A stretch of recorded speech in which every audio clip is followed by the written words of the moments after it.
बिस्मिल्लाहिर्रहमानिर्रहीम, अस्सलाम वालेकुम भाई। यूईटी का मेरिट लिस्ट फिफ्थ जो है वो अनाउंस हो चुकी है। यानी कि अब वो बच्चे जो कि सोच रहे थे कि हमारा किसी प्रोग्राम में एडमिशन हो सकता है या नहीं हो सकता, मेरिट कम होगा या ज्यादा होगा, तो भाई अब उनके लिए पिक्चर जो है वो एकदम क्लियर हो चुकी है। अब यहाँ पर जानना ये जरूरी है कि कौन कौन से प्रोग्राम्स ऐसे हैं कि जहां पर मेरिट कम हुआ है, कौन से प्रोग्राम्स में मेरिट जो है वो मेंटेन रहा है, कौन से प्रोग्राम्स में मेरिट जो है वो बढ़ गए। बढ़ जाने का जाहिर सी बात है मार्जिन है ही नहीं। हाँ, ये जरूरी है कि बहुत सारे प्रोग्राम्स में मेरिट जो मेंटेन रहा है उसमें कोई तब्दीली नहीं आई, मगर कुछ प्रोग्राम्स में बहुत बड़ी तब्दीली मेरिट में आ गई है।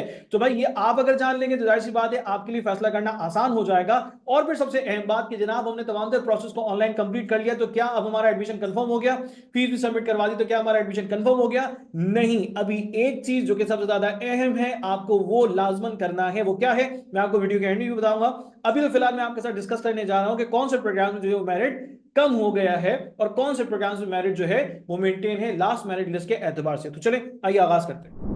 सबसे पहले बात कर लेते हैं सॉफ्टवेयर की, यानी कि सॉफ्टवेयर इंजीनियरिंग की बात करते हैं। तो जनाब अभी जो आपको मेरिट नजर आ रहा है वो है जनाब 79.64। 79.64 आपका मेरिट है और ऑलमोस्ट यही मेरिट रहा, इसमें कोई तब्दीली नहीं आई है। इसी तरह से अगर हम बात करते हैं कंप्यूटर साइंस की, तो कंप्यूटर साइंस में मेरिट जो है वो 79.322 रहा है। थर्ड मेरिट लिस्ट यही है, मतलब उसमें कोई बहुत बड़ी तब्दीली नहीं आई, ऑलमोस्ट सेम है। इसी तरह से अगर मैकेनिकल की बात करें तो मैकेनिकल में भी सिचुएशन जो है वो कोई बहुत ज्यादा अलग नहीं है। मैकेनिकल में भी आपके पास जो 77.190 मेरिट रहा है। ठीक है जी। तब्दीली जो बेसिकली आ रही है वो आपको नजर आएगी जनाब मैकाट्रॉनिक्स में। ठीक है जी, मैं आपके सामने हाईलाइट कर देता हूं जहां मेरिट जो है वो चेंज हो गया है। ठीक है, ताकि आप लोगों को समझने में आसानी हो जाए।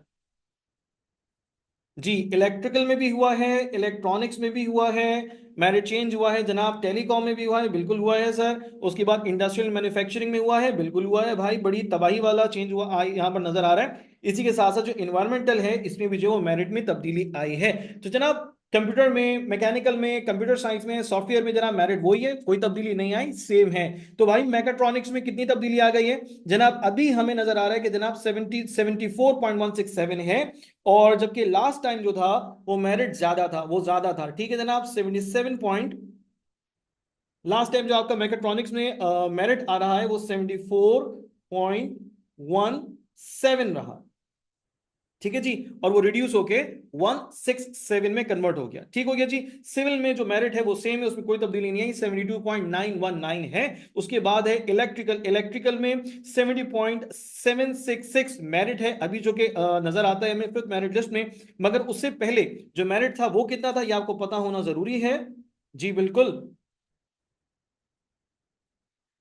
जी। 71.012 जो है वो आपको मेरिट इलेक्ट्रिकल का मिल रहा है। ठीक है जी। इलेक्ट्रिकल का मेरिट जो कि पहले था वो रिड्यूस हुआ, नीचे आया तो 70.766 बन गया। ठीक है जी। इसी तरह से टेलीकॉम में अगर मैं आपसे बात करूं, टेलीकॉम में भी जो है वो टेलीकॉम के अलावा इलेक्ट्रॉनिक्स में भी भाई बड़ी तब्दीली आई है। इलेक्ट्रॉनिक्स में जो आपके लास्ट मेरिट लिस्ट का जो जो आपको मेरिट उसमें नजर आ रहा है स्पेसिफिकली, ठीक है जी, वो है जनाब 74 जी 74.113। यानी कि इतना ज्यादा मेरिट रिड्यूस हुआ, 74.113 से वो रिड्यूस होकर हो गया है जनाब 69.947। ठीक है जी, ये अभी मेरिट है इलेक्ट्रॉनिक्स का। ठीक है, उसके बाद फिर अगर हम टेलीकॉम की बात करें तो टेलीकॉम में जो लास्ट मेरिट लिस्ट में मेरिट था वो जनाब था 66.199, जो कि रिड्यूस होकर हो गया 65.973। ठीक है जी। इंडस्ट्रियल एंड मैन्युफैक्चरिंग में जनाब अभी जो मौजूद है वो 65.829 है, और इससे पहले जो था वो 66.117 था। अच्छा जी, आगे चलते हैं। इन्वायरमेंटल में क्या तब्दीली है?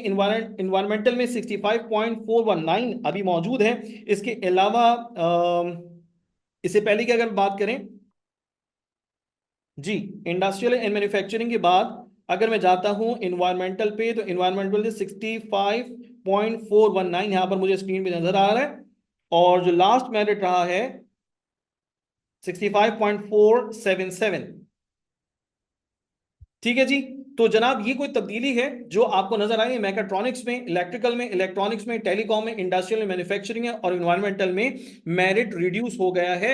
अब फिफ्थ मेरिट लिस्ट का मतलब ये कि जनाब अब आपके पास एक और मौका मिल गया है, आ गया है कि जिसकी कम मेरिट के ऊपर आप अपना एडमिशन सिक्योर कर सकते हैं। अब इसमें एक बहुत जरूरी बात है कि जब आपने एडमिशन के प्रोसेस को फॉलो किया, आपका एडमिशन भी हो गया, आपने ऑनलाइन जो तमाम रिक्वायरमेंट्स थी वो पूरी कर ली, एंड देन फिर क्या होगा, तो भाई आपने अपने तमाम ओरिजिनल डॉक्यूमेंट्स लेकर जमा करके कैंपस जाना होगा, यूईटी टेक्सला के कैंपस जाना होगा, वहां पे आपके डॉक्यूमेंट्स वेरीफाई होंगे। अगर कोई बच्चा ये समझता है कि उसने ऑनलाइन तमाम प्रोसेस को कंप्लीट कर लिया और उसके बाद फिर जो है वो अपनी फीस सबमिट करवा दी और उसका एडमिशन हो गया, तो भाई एडमिशन नहीं हुआ, एडमिशन नहीं हुआ। आपके डॉक्यूमेंट्स ओरिजिनल जो होंगे वो वेरीफाई होंगे यूईटी में, यूईटी टेक्सला में, और मालूम हो जाता है आपके डॉक्यूमेंट्स में कोई फेक डॉक्यूमेंट नहीं है, कोई जाली डॉक्यूमेंट नहीं है, तो फिर आपको एडमिशन मिल सकेगा। और अगर कोई भी एक उसमें से जाली डॉक्यूमेंट निकल आता है, गलत है, जिसमें नंबरिंग कुछ और है, या आपने जो है वो ऑनलाइन बेस पे कुछ और नंबर लिखे, ओरिजिनल में कुछ और नजर आ रहे हैं, तो भाई फिर सीरियस इश्यूज हैं। अगर आपने ऑनलाइन भी गलत लिखा है, जो प्रोवाइड कर रहे हैं उसमें भी कुछ गलत आप पेपर दे रहे हैं, यानी कि जाली आपकी मार्कशीट जा रही है, तो भाई आपके ऊपर पाबंदी लग सकती है इंजीनियरिंग काउंसिल की तरफ से। तो बराए कर ऐसी कोई हरकत मत कीजिएगा। सिंपली आपके पास जो ओरिजिनल डॉक्यूमेंट्स हैं वही डेटा आपका सबमिट होना चाहिए था ऑनलाइन बेसिस पे, वही ऑनलाइन जो पोर्टल आपका है उस पर जाना चाहिए था, और फिर ये डॉक्यूमेंट सारे के सारे जो आपके ओरिजिनल हैं ये वेरीफाई प्रॉपर्ली हो जाए, ताकि आपका एडमिशन जो है वो बेहतर तरीके से सिक्योर हो जाए, आप फिर आगे चलकर अपनी स्टडीज का आगाज कर सके। तो याद रखिएगा, सिर्फ और सिर्फ आपका ऑनलाइन बेस पे रजिस्ट्रेशन करवाना और डेटा ऐड कर देना ये काफी नहीं है। ओरिजिनल डॉक्यूमेंट्स लेकर आपने यूनिवर्सिटी कैंपस जाना है, यूईटी टेक्सला कैंपस आपको जाना है, और वहां पर आपके डॉक्यूमेंट्स वेरीफाई हो जाएंगे। तो बराए करम अपने एडमिशन को सिक्योर बनाने के लिए इस प्रोसीजर को एज सुन एज पॉसिबल आपने फॉलो करना है, ताकि आपका एडमिशन सिक्योर हो सके। और आखिरी बात कि भाई यहां पर जो merit list, fifth merit list आपको नजर आ रही है, उसमें आपको एक बड़ा डिफरेंस नजर आ रहा है इलेक्ट्रिकल में। ठीक है जी, तो आपके पास मार्जिन है, आपने अप्लाई किया हुआ है, आपने प्रेफरेंस में रखा हुआ है, तो आप अपने एडमिशन को बड़े जबरदस्त तरीके से सिक्योर कर सकते हैं। ठीक है जी, इस तरह की इंफॉर्मेशन आपको छाजो के प्लेटफॉर्म से मिलती रहती हैं, आइंदा में मिलती रहेंगी। इस चैनल को आप सब्सक्राइब भी कीजिए। इस चैनल पर जो आपके पास इंफॉर्मेशन यूनिवर्सिटीज के हवाले से आती हैं उसको जरूर देखिए। और बहुत सारे बच्चे ऐसे जिनको मालूमात नहीं होती, जिसकी वजह से उनका एडमिशन कैंसिल हो जाता है, उनके साथ इस तरह की वीडियोस को जरूर शेयर कीजिए। जज़ाकल्लाह।